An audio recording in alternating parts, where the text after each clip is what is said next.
사무엘하 12장은 다윗의 회개하는 장면이 나옵니다. 그러나 그보다는 먼저 나단 선지자의 용기를 볼 수가 있어요. 나단 선지자와 다윗의 관계가 기록되어 있습니다. 자, 다윗이 지금까지 행한 것이 얼마나 악을 행했습니까?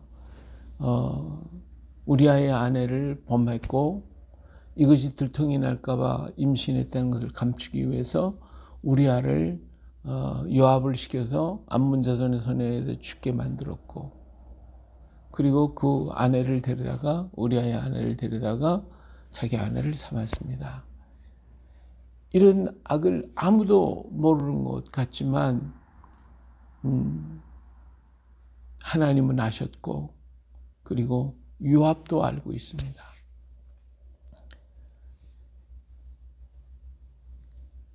이 악은 악을 자꾸 더 키우거든요. 작은 죄가 발전해서 더 큰 악이 되고, 이 악이 더 커지면 결국은 사망을 가져오게 돼요. 큰 문제를 나타내게 됩니다. 지금 다윗이 행한 것이 바로 그러한 형태로 진행이 되어서 사람을 죽게 하는 이러한 일을 범해서요. 그래도 다윗은 회개할 줄 모르고 깨닫지 못하는 거예요. 그때 하나님은 다윗에게, 나단에게 임하셔서 다윗에게 가라고 말씀하시는 겁니다. 그래서 나단이 이제 갔죠. 가가지고 나단이 다윗에게, 얘가 우리 성읍에 이런 사람이 있습니다. 두 사람이 있는데 한 사람은 부하고 한 사람은 가난합니다. 근데 그 부한 사람은 양과 소가 심히 많고, 가난한 사람은 아무것도 없고 자기가 사서 기르는 작은 암양 새끼 한 마리뿐입니다. 그 암양 새끼는 그의 자식과 함께 자라며 그가 먹을 것을 먹이고 그의 잔으로 마시고 그의 품에 넣으며 그에게 딸처럼 그렇게 자란 양이었습니다. 근데 어떤 행인이 부자에게 오니까 부자가 자기에게 온 행인을 위해서 자기의 양과 소를 아까워서 잡지 않고 그 과부의 가난한 사람의 양 새끼를 빼앗아다가 그 온 사람을 위해 대접을 했습니다. 이렇게 얘기를 하니까 다윗이 막 화가 나가지고요. 그리고 막 노발대발합니다. 다윗이 그 사람을 말미암아 막 노발대발하면서 나단에게 여호와의 살아계심을 두고 맹세하노니 이 일을 행한 그 사람은 마땅히 죽을지라. 그가 불쌍히 여기지 아니하고 이런 일을 행하였으니 이 양 새끼를 4배나 갚아줘야 하리라 하면서 막 노발대발 난리가 났어요. 자, 그러니까 나단 선지자가 다윗에게 뭐라고 합니까? 당신이 그 사람이요. 이스라엘 하나님 여호와께서 이와 같이 이르시기를 내가 너를 위하여 이스라엘 왕으로 기름을 붓고 너를 사울의 손에서 구원하고 네 주인의 집을 네게 주고 네 주인의 아내들을 내 품에 두고 이스라엘과 유다 족속을 네게 맡겼고, 그것이 부족했다면 내가 이것도 저것도 더 줬을 건데 어째서 내가 여호와의 말씀을 업신이고 나보기에 악을 행했냐? 내가 칼로 햇사람 우리아를 치되 암몬 자손의 칼에 죽이고 그의 아내를 빼앗고 내 아내를 삼았다. 이제 내가 나를 없인 여기고 햇사람은 우리아의 아내를 빼앗아 내 아내를 삼았은즉 칼이 내 집에서 영원토까지 아니하리라 하셨고, 여호와께서 또 이와 같이 이르시기를 보라, 내가 너와 내 집에 재앙을 일으킬 것인데 내 눈앞에서 내 아내를 빼앗아 내 이웃에게 주고 그 사람들이 내 아내와 더불어 백주에 동침할 것이다. 너는 은밀하게 행했지만 나는 온 이스라엘 앞에서 백주의 일을 행하게 할 것이라고 얘기를 했어요. 와, 나단 선지자가 지금 누구에게 얘기하고 있죠? 다윗에게 얘기하고 있어요. 지금 다윗은 어떤 형편이에요?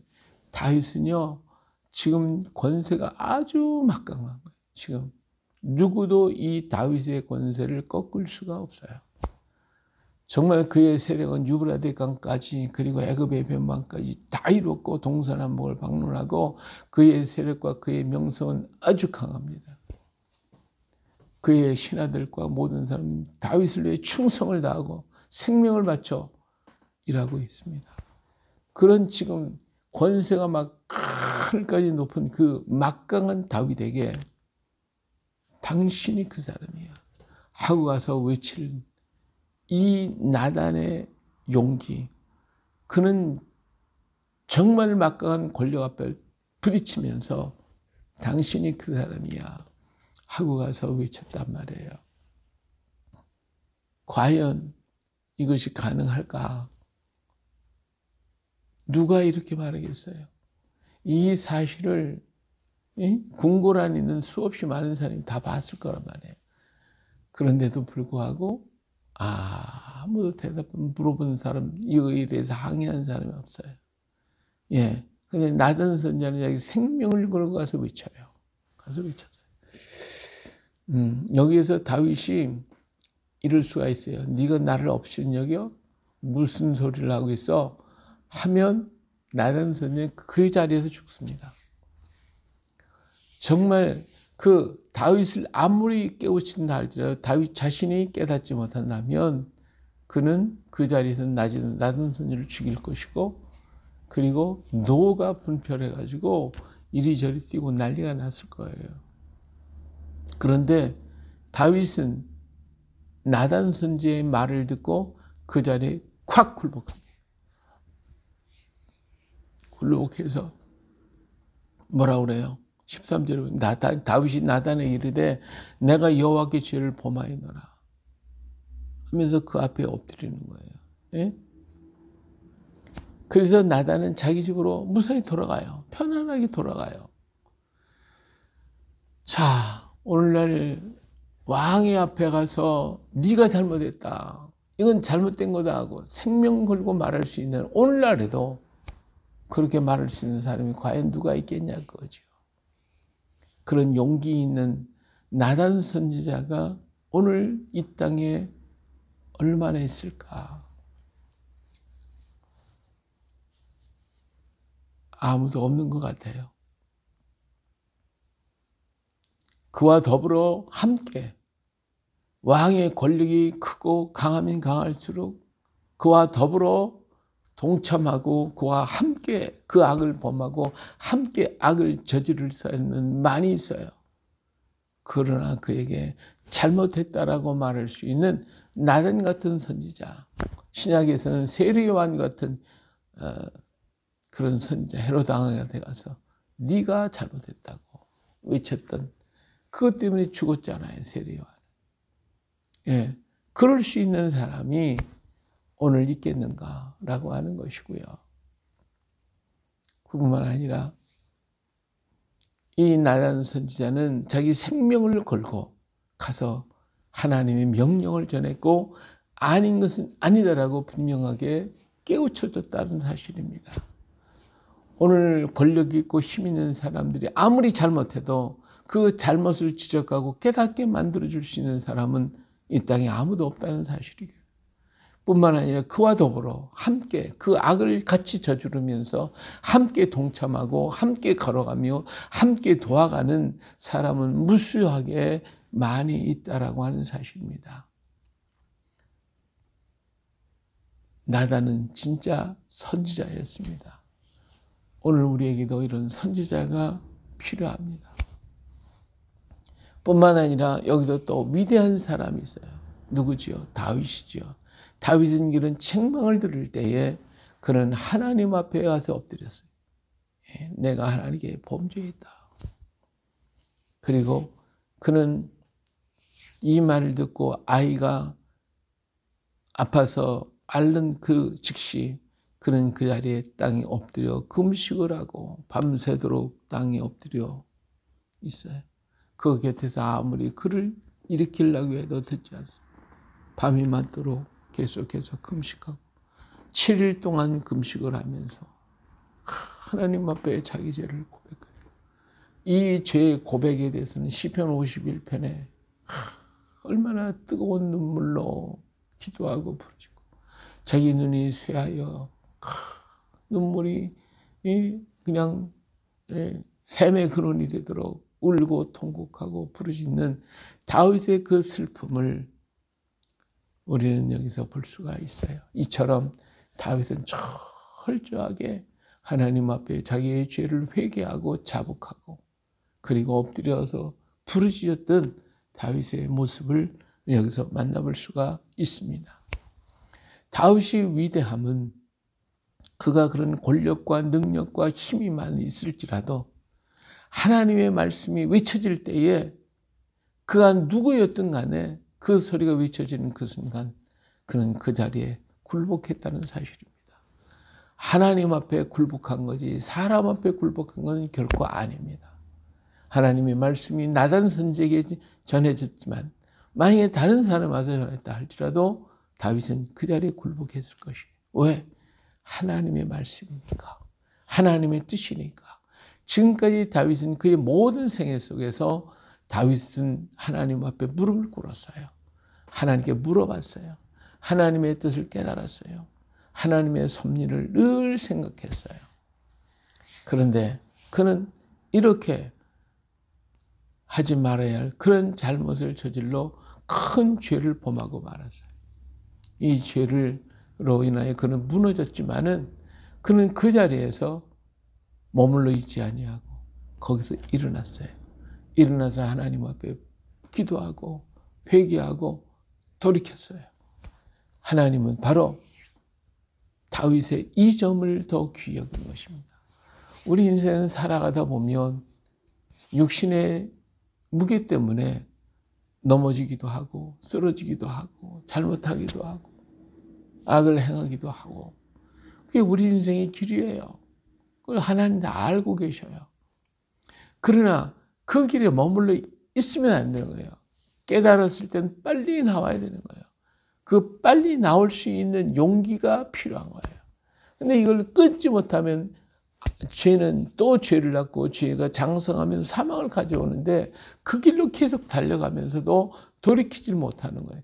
돌이키는 그 순간 그는 하나님 앞에 더 귀한 사랑을 받는다는 걸 깨달아야 돼요.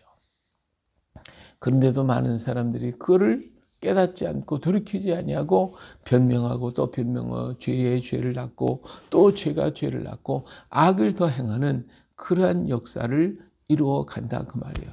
그러나 다윗은 그러한 속에서 머물러서 숨겨둔 것이 아니라 그 자리에서 그는 깨닫고 하나님 앞에 엎드려서 그 자리에서 뛰쳐나오고 하나님 앞에 회개하며 자복한 위대한 왕이었다라고 하는 사실입니다. 그래서 하나님은 다윗을 더욱더 사랑했어요. 더욱더 귀하게 여겼어요. 예. 그리고 또 다윗은 아이가 죽었다는 말을 듣고 일주일 동안 금식하며 부르짖고 눈물을 흘려 기도했던 그가 일어나서 자기는 옷을 입고 몸을 닦고 옷을 입어 그리고 하나님께 여호와의 전에 들어가서 경배하고 왕궁에 돌아와서 음식을 그 앞에 차려 먹게 합니다. 이 제자들이 이상하죠. 이제 신하들이 이상하죠.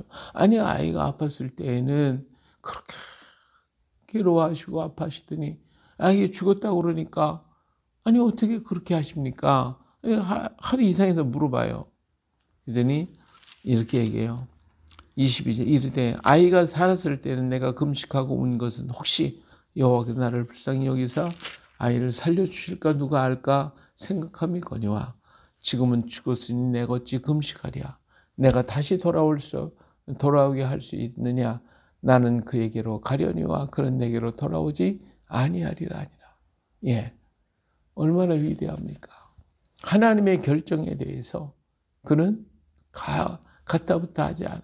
하나님의 결정 앞에 그는 순종하면서 내가 그리 가면 갔지 어찌 아이가 올 수 있겠냐. 하나님의 명령 앞에 그대로 순복하면서 그리고 걸어가는 다윗의 그 모습을 보게 됩니다. 바로 그것이 다윗의 멋있는 모습인 것입니다.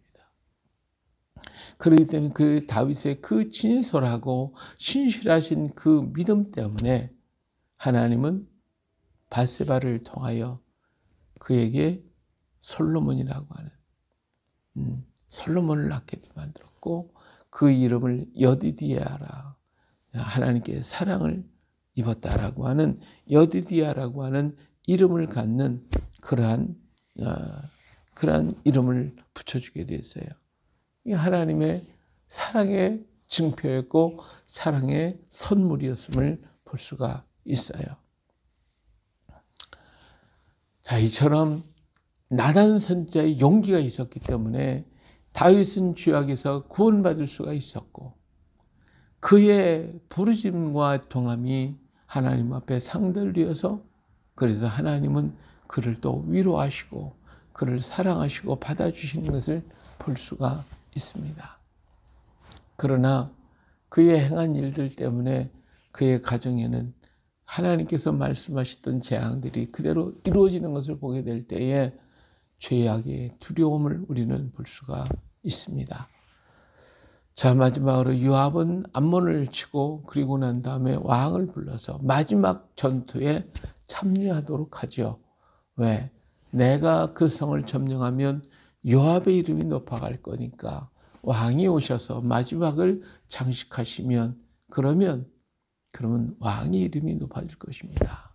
그래서 다윗이 가서 이 마지막 전투에 승리를 하고 그리고 그들을 끌어내는 그 모습을 볼 수가 있습니다. 이런 데는 참 요압의 멋이 있어요. 신하에 된 도리를 잘 감당하고 있는 요압의 모습을 봅니다. 그러다가도 또 엉뚱한 짓을 하는 것이 또 요압이기도 하죠. 어쨌든 요압은 여기서 참 멋있게 했어요. 그래서 다윗은 그 성에 가서 그 성을 점령하고 왕의 머리에 써있던 왕관을 가져왔고 그리고 여기에서 그들은 백성을 끌어내서 톱질, 썰해질, 철도끼질과 벽돌구이를 그들에게 하게 했다 하는 얘기를 들어보면 이 당시에 벌써 철을 다룰 수 있는 그런 능력이 있었다라고 하는 것이 블레셋 사람들에게 사사시대에 보면 철을 다루던 그런 그 기술이 이들에게 가져와 있었고 그리고 이 기술이 이스라엘에게 들어왔고 그래서 철을 다루는 이런 놀라운 그런 비결들을 여기서 보게 됩니다. 후일 이것은 우리 나라에까지 그 철을 재련하는 도마를 통하여 오게 되는 모습을 보게 되죠. 어쨌든 오늘 우리는 사무엘하 12장에서 용감한 사람들을 봅니다. 누구요? 나단 선지자의 용기를 봅니다.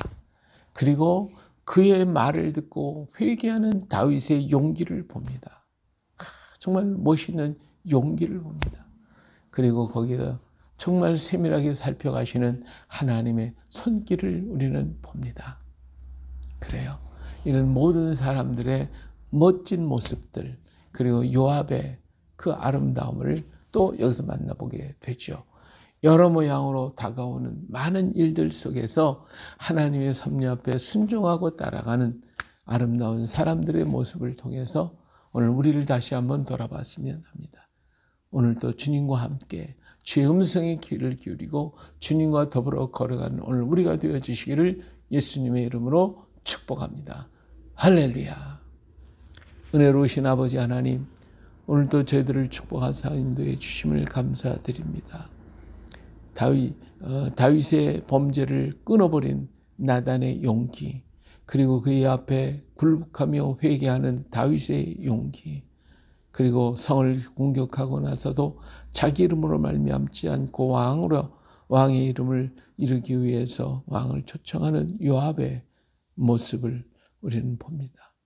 하나님 아버지, 이런 모든 일련의 아름다운 모습들을 오늘 우리 그리스도인들의 모습임을 깨닫게 하시고 우리가 어느 순간에 어떤 자리에 있을지라도 강하고 담대하게 하여 주시옵고 뿐만 아니라 하나님 앞에 진실하게 회개하며 또 저 앞에 바로 설 수 있는 우리가 되게 하여 주시옵소서.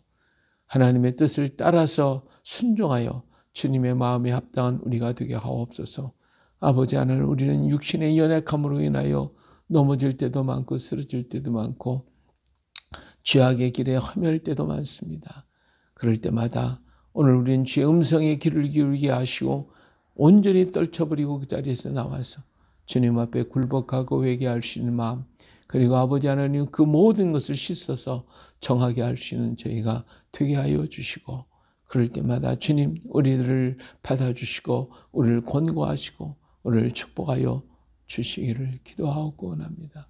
신실하신 주의 은총으로 우리의 연약함을 도우시고 강건케 하사 아버지 하나님 죄악에 빠지는 것이 아니라 주님의 사랑을 의지하고 더욱더 주님을 위해서 일하는 우리가 되게 하옵소서.